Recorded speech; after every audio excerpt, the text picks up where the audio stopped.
Los talibanes aguardan a las puertas de Kabul y el gobierno se prepara para una transición pacífica del poder, según informó el Ministerio del Interior.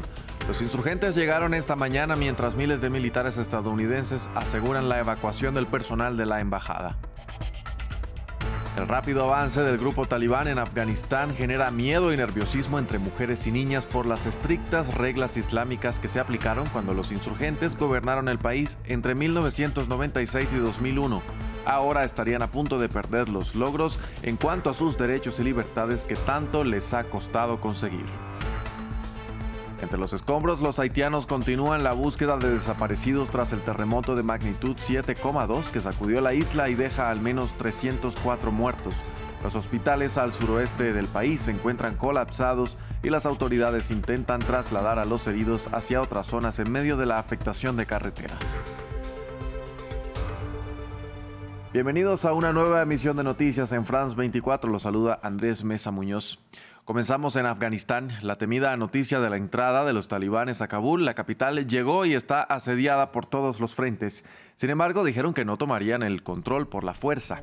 El Ministerio de Interior informó que habría una transferencia pacífica del poder a un gobierno de transición conformado por los insurgentes que horas antes ya se habían tomado las ciudades de Mazar, Arif y Jalalabad. Ya son en total 28 ciudades bajo su dominio de las 34 provincias que tiene el país. Mientras tanto, Estados Unidos evacúa su embajada y elevó a 5.000 los militares para garantizar la seguridad de sus connacionales. Manuela Cano nos amplía. Los talibanes se toman Kabul, ciudad más grande de Afganistán y con más de 4,5 millones de habitantes. El ministro de Interior afgano comunicó que se hará una transferencia pacífica del poder. Las fuerzas militares están en Kabul para proteger la seguridad. Las fuerzas internacionales también están para apoyarnos. Ayer el presidente decidió enviar una delegación a Doha para buscar un acuerdo. Vamos a mantener la seguridad hasta que haya un acuerdo. En la mañana del sábado, el grupo insurgente se había tomado Mazar y Sharif y Jalalabad en la mañana del domingo. Horas más tarde se hicieron con Banjam y Maidan Bakar. Los talibanes controlan 28 de las 34 capitales provinciales. Además, se hicieron con Bagram, la principal base aérea estadounidense. Según dijo el portavoz de los talibanes, todos los presos fueron liberados. Los talibanes controlan 26 de las 34 capitales de provincia. Miles de afganos, huyendo de la guerra, se refugiaron en la capital, que ahora será custodiada por las fuerzas talibanes. Si la situación continúa así en Afganistán, entonces queremos que Estados Unidos vuelva y nos dé armas. Este sábado, el presidente Joe Biden anunció que 5.000 soldados serían enviados a Kabul, 2.000 más de los planeados anteriormente. Sin embargo, las banderas talibanes ya ondean en las principales ciudades afganas. Avanzada que comenzó con una velocidad sin precedentes desde que las tropas estadounidenses dejaron el país que habían ocupado durante más de 2 décadas. El rápido avance del grupo talibán en Afganistán ha dejado a las mujeres y niñas en las posiciones más vulnerables. Ahora están a punto de perder los logros en cuanto a sus derechos y libertades que tanto les ha costado conseguir. Este domingo, el portavoz del talibán dijo que se respetarán sus derechos y que podrán salir solas de sus hogares. Para muchas mujeres afganas, estas imágenes son una pesadilla hecha realidad. El rápido avance del grupo talibán hace que sus vidas corran peligro. Ya estamos escuchando y viendo informes de niñas y adolescentes que son arrebatadas de sus familias y entregadas a los insurgentes para ser obligadas a casarse. Ya está ocurriendo. Las escuelas están cerrando. Si los insurgentes toman Kabul, las consecuencias para las mujeres serán catastróficas. Cuando los islamistas gobernaban el país entre 1996 y 2001, impusieron una versión estricta de la ley islámica. Las mujeres tenían prohibido salir sin un hombre a su lado, trabajar o recibir educación. Quienes eran acusadas de delitos como el adulterio eran azotadas y apedradas hasta la muerte. En las zonas controladas por el grupo talibán, en la actualidad, estas normas ya están entrando en vigor. Todas las mujeres afganas tienen problemas psicológicos. No solo aquí, las mujeres no salen mucho y no se ven mucho. Muchas están optando por huir. Casi 250.000 afganos han huido de sus hogares desde finales de mayo. El 80% de ellos son mujeres y niños. Resulta especialmente horripilante y desgarrador ver cómo se arrebatan a las niñas y mujeres afganas los derechos que tanto les ha costado conseguir. En el primer semestre de 2001, las mujeres y los niños representaron casi la mitad de las víctimas civiles de la guerra afgana. Para entender lo que está pasando allí nos acompaña el doctor Moisés Garduño, profesor de la Facultad de Ciencias Políticas y Sociales de la UNAM y especialista de temas de Medio Oriente. Gracias por estar con nosotros y cuéntenos qué significa la llegada de los talibanes a Kabul y su eventual retorno al poder después de 20 años. Bueno, yo creo que significa el fracaso de la política exterior norteamericana en Afganistán. Ha representado incluso el fracaso en aquellos momentos de la Guerra Fría de la Unión Soviética, hoy lo es de Estados Unidos, y sobre todo pues por el desgarrador enfoque que hay, por ejemplo, del desempleo de un 12%, ciudades totalmente divididas, y ahora el regreso de pues una fuerza, de un poder fáctico que ha estado prácticamente dominando pues algunas provincias desde hace años, y ahora pues también aprovechando el vacío institucional. Yo creo que básicamente lo que estamos viendo ahora es el fracaso de una estrategia que gastó aproximadamente 700,000 millones de dólares la administración estadounidense desde el año 2001 hasta lo que se tenía reportado en el 2019, cosa que pues hizo muy felices a los principales corporativos armamentistas de Estados Unidos y algunos de Europa, pero muy poco a los ciudadanos y ciudadanas afganas. A este fracaso al que usted se refiere, ¿puede deberse el hecho de que el gobierno afgano esté facilitando una transición del poder luego de que había prometido frenar los avances de los talibanes? Yo creo que el gobierno afgano siempre tuvo debilidades, precisamente porque los talibanes nunca dejaron de controlar rutas estratégicas para el trasiego de opio, por ejemplo. Los talibanes nunca dejaron de tener armas necesarias para poder defender esos territorios y pues lamentablemente, para bien o para mal, el gobierno afgano pues careció de estrategias eficaces para ir frenando pues ese poderío que los talibanes nunca dejaron. Creo que el vacío institucional que tenemos ahora también tiene que ver con el interés que tiene Afganistán para otras potencias que ahora también están preocupadas. China, India, Irán, por ejemplo, son países que van a estar ahora muy alertas para evitar que Afganistán caiga en un caos. Me parece que lo mejor para los países que rodean las fronteras de Afganistán ahora es que Afganistán no caiga en una guerra civil, sino que, como bien se ha comentado por parte del gobierno afgano, pues la transición pueda ser lo más pacífico posible, debido a que un escenario de guerra civil sería catastrófico, pues no solamente para los países, insisto, aledaños, sino también para la propia población afgana. Doctor Garduño, la comunidad internacional ya avanza en la evacuación de sus connacionales en Afganistán. ¿Están dejando solo al país? No lo están dejando solo. Lo que pasa es que la evacuación se tenía planificada para unos 6 meses, pero no se contaba con el avance tan rápido que están teniendo los talibanes. De hecho, han venido a sacudir esos planes de evacuación y ahora no se han tomado las medidas necesarias para acelerar eso, más que por el envío de 5,000 tropas más por parte de Estados Unidos y algunos esfuerzos de corte negociador en Doha, esto en Qatar. Pero me parece que no es que lo hayan dejado solo, sino que la estrategia ha sido fallida. De igual forma lo fue en Irak, por ejemplo, también, que fue un país que se invadió 2 años después de haber entrado a Afganistán, y también ha sido fallida en otros casos de ayuda, como lo estamos viendo, por ejemplo, ahora mismo en Líbano también, donde ahora no hay combustible para la población de ese país, ¿no? Entonces ha sido algo sistemático que tenemos que aprender también a dar fórmulas más allá del armamentismo, sobre todo de desarrollo y de bienestar institucional. Ahora, hay reportes de ciudadanos intentando huir desesperados del país hacia sus vecinos inmediatos como Pakistán, por ejemplo. ¿Hasta dónde va a llegar esta crisis humanitaria? Esto es algo que nos puede dar pistas de la situación humanitaria en caso de que no haya esta transición pacífica de la cual hablamos.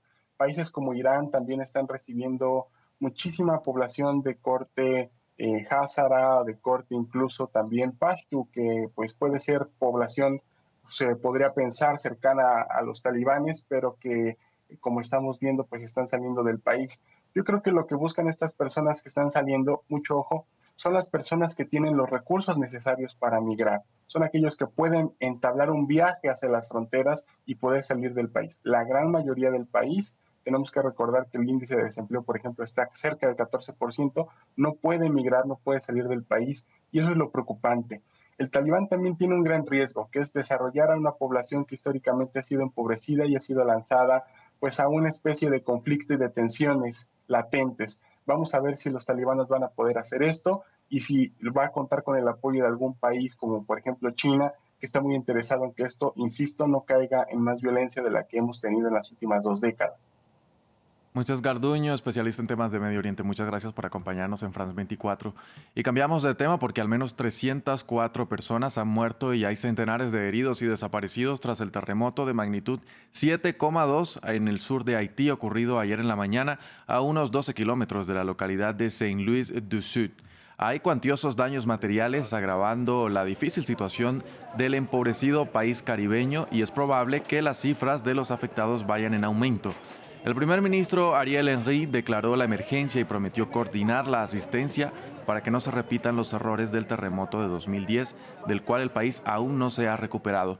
Esta catástrofe golpea en plena crisis institucional por el asesinato del presidente Jovenel Moïse y sanitaria por el impacto del COVID-19. El terremoto forma parte de los 10 sismos más letales de los últimos 25 años en Latinoamérica.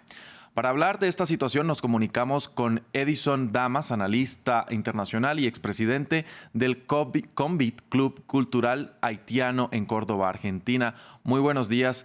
Haití vive una crisis social, política, sanitaria y económica que se agudizó con el asesinato del presidente Jovenel Moïse y con la pobreza estructural. ¿Qué se espera para el país ahora que es golpeado por este terremoto? Buenos días. Y bueno, lo que se espera para el país es imprevisible porque la crisis se ha llegado tan grave que uno ya no puede predecir qué va a pasar. Primero estábamos en una crisis institucional, constitucional también, porque con la muerte de Jovenel Moïse no, no había cargos constitucionales que podían reemplazarlo y las instituciones tampoco funcionaban.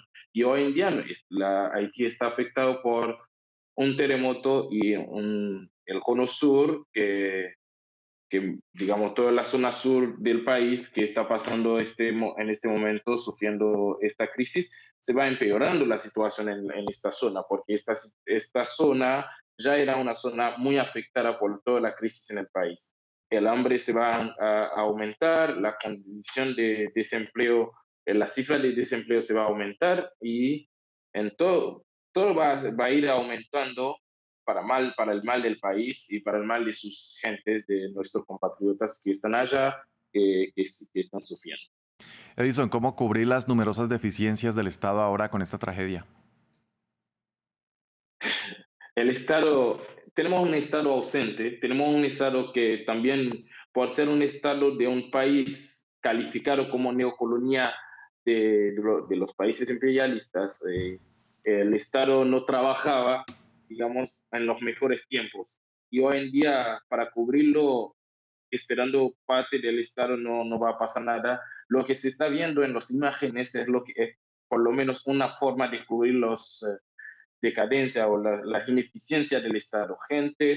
El pueblo poniéndose la mano en las piedras, entrándose en los escombros para sacar a sus seres queridos, familiares que están en distintos otros países viendo cómo ayudar, y para salir de esto, para que hacer un aporte más útil al país, necesitamos una solidaridad plena con respeto a la autodeterminación de este pueblo, con respeto a lo que quiere este pueblo, no que vengan a hacer lo mismo que pasó en 2010, porque hace 11 años ya que pasó un terremoto y bueno, las estructuras siguen lo mismo, seguían iguales y no queremos que volver a esto.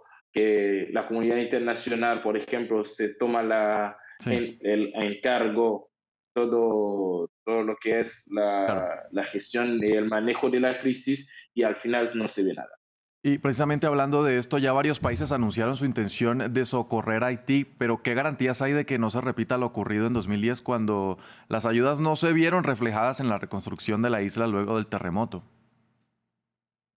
No hay ninguna garantía, realmente no hay, porque ya lo hemos vivido con el terremoto. Esta zona que hoy está afectada en 2016 fue afectada por el huracán Matthew también.